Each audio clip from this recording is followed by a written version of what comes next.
আল্লাহ নবী সাল্লাল্লাহু আলাইহি ওয়াসাল্লাম বলেন, ও আমার সাহাবীরা শুনো, উমিরতু আন আসজুদা আলা সাবআতি আযমিন। ও আমার সাহাবীরা শুনো, আল্লাহ রাব্বুল আলামিন আমাকে 7টি অঙ্গের উপর সিজদা করার আদেশ দিয়েছেন। আলাল জাবহাতি ওয়া আশারা বিয়াদিহি আলা আনফিহি। আল্লাহ রাসূল বলেন, ও আমার সাহাবীরা শুনো, আল্লাহ রাব্বুল আলামিন আমাকে বলেছেন কপালকে নাক সহ জমিনের উপর রেখে সিজদা করার জন্য। ওয়ালিয়াদাইন, আল্লাহ রাব্বুল আলামিন আমাকে আদেশ করেছেন আমার উভয় হাত জমিনের মধ্যে রেখে যেন আমি সিজদা করি। ওয়ারুকবাতাইন, আল্লাহ রাব্বুল আলামিন আমাকে আদেশ করেছেন আমি যেন আমার 2 হাঁটু জমিনের মধ্যে রেখে সিজদা করি।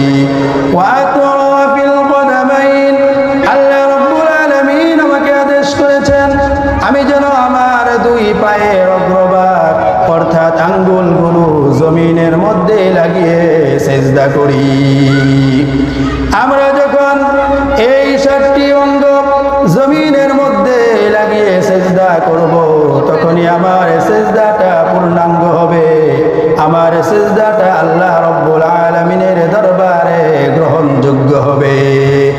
আমরা যদি এই 7টি অঙ্গ সিজদা করার সময় জমিনের মধ্যে না লাগাই, তাহলে আমার এই সিজদা আল্লাহ রাব্বুল আলামিনের দরবারে গ্রহণযোগ্য সিজদা হবে না। আমরা অনেক সময় দেখতে পাই, আমরা সিজদা করি, আমাদের 2 পা জমিন থেকে উপরে উঠে থাকে।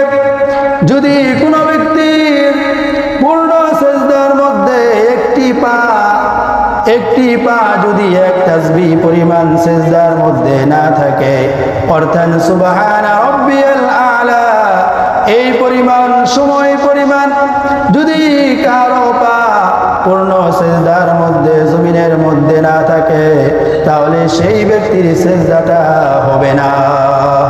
এই জন্য আমাদের সিজদা আল্লাহ রাব্বুল আলামিনের দরবারে কবুল হওয়ার জন্য, আমাদের নামাজ শুদ্ধ হওয়ার জন্য অবশ্যই এই 7টি অঙ্গ জমিনের মধ্যে পূর্ণাঙ্গভাবে রেখে সিজদা করতে হবে।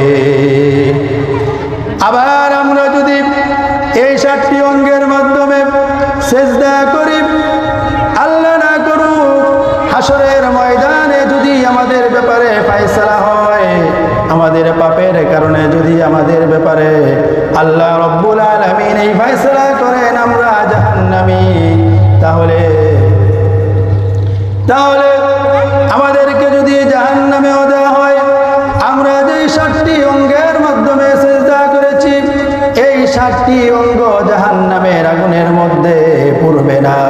আল্লাহ রাব্বুল আলামিন সিজদার কারণে এই 7টা অঙ্গকে জাহান্নামের আগুন থেকে হেফাজত করবেন। আল্লাহ নবী সাল্লাল্লাহু আলাইহি ওয়াসাল্লাম বলেন, ও আমার সাহাবীরা শুনো, যখন আল্লাহ রাব্বুল আলামিন জাহান্নামীদেরকে জাহান্নাম থেকে বের করার ইচ্ছে করবেন, আমারাল্লাহুল মালাইকাতা আন ইয়াখরুজু মান কানা ইয়াবুদুল্লাহ। আল্লাহ নবী বলেন, ও আমার সাহাবীরা শুনো, যখন আল্লাহ রাব্বুল আলামিন জাহান্নামীদেরকে জাহান্নাম থেকে বের করার ইচ্ছে করবেন, ফেরেশতাদেরকে ডেকে আদেশ দিবেন, আমার ফেরেশতারা যারা দুনিয়ার বুকে আমি আল্লাহ রাব্বুল আলামিনের ইবাদত বন্দেগী করেছে, তাদেরকে জাহান্নাম থেকে বের করে নিয়ে আসো। আল্লাহ রাব্বুল আলামিনের আদেশ পাওয়া মাত্রই ফেরেশতারা জাহান্নামের মধ্যে ঢুকে ইয়াখরুজুনহুম, যারা পাপের কারণে জাহান্নামের মধ্যে গিয়েছে, তাদেরকে জাহান্নাম থেকে বের করে নিয়ে আসবেন। আল্লাহ রাসূল সাল্লাল্লাহু আলাইহি ওয়াসাল্লাম বলেন, ওয়া ইয়ারিফুনহুম বিআথারিস সুজুদ। ওয়া আমার সাহাবীরা শুনো, ফেরেশতারা জাহান্নামের মধ্যে গিয়ে সেই বান্দাগুলোকে বান্দাগুলোকে কিভাবে চিনবে যেই বান্দাগুলো দুনিয়ার বুকে আল্লাহ রব্বুল আলামিনের ইবাদত বندگی করেছে। আমার সাহাবীরা শোনো, ওয়ারিফুনহুম বিআথারিস সুজুদ, ফেরেশতারা তাদেরকে সিজদার অঙ্গগুলোর মাধ্যমে চিনবে। ফেরেশতারা গিয়ে দেখবে জাহান্নামের মধ্যে, ফেরেশতারা গিয়ে লক্ষ্য করে দেখবে অনেক জাহান্নামী এইরকম রয়েছে যাদের 7টি অঙ্গ, তাদের 7টি অঙ্গ কোনো ক্ষয়ক্ষতি হয় নাই, পড়ে নাই, অক্ষত রয়েছে। ওই 7টি অঙ্গের মাধ্যমে বান্দা দুনিয়ার বুকে আল্লাহ রব্বুল আলামিনকে সিজদা করেছিল। এই 7টি অঙ্গকে আল্লাহ রব্বুল আলামিন জাহান্নামের আগুনের জন্য হারাম করে দিয়েছিল। যেহেতু আল্লাহ রব্বুল আলামিন এই 7টি অঙ্গকে জাহান্নামের আগুনের উপর হারাম করে দিয়েছিলেন, এই জন্য জাহান্নামের আগুন এই 8টি অঙ্গকে, এই 7টি অঙ্গকে পোড়াতে পারবে না।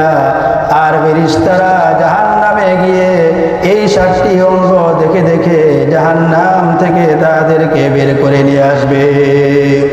তাহলে জাহান্নামের এই সিজদা করার 1 নম্বর লাভ হলো, কোনো ব্যক্তি যদি সিজদা করে কমপক্ষে যেই অঙ্গগুলোর মাধ্যমে সে আল্লাহ রব্বুল আলামিনকে সিজদা করবে, এই 7টি অঙ্গ জাহান্নামের আগুনের মধ্যে পড়বে না।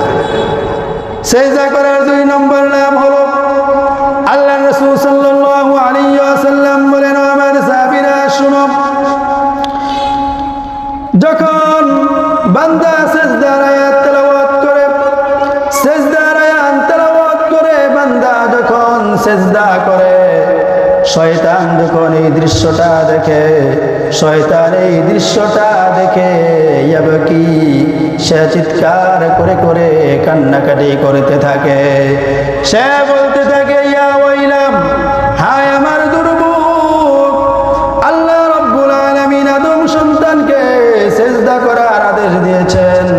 আদম সন্তান আল্লাহ রব্বুল আলামিনের আদেশ মেনে তারা সিজদা করে, ফালাহুল জান্নাত, তার কারণে সে পরকালে জান্নাতে যাবে।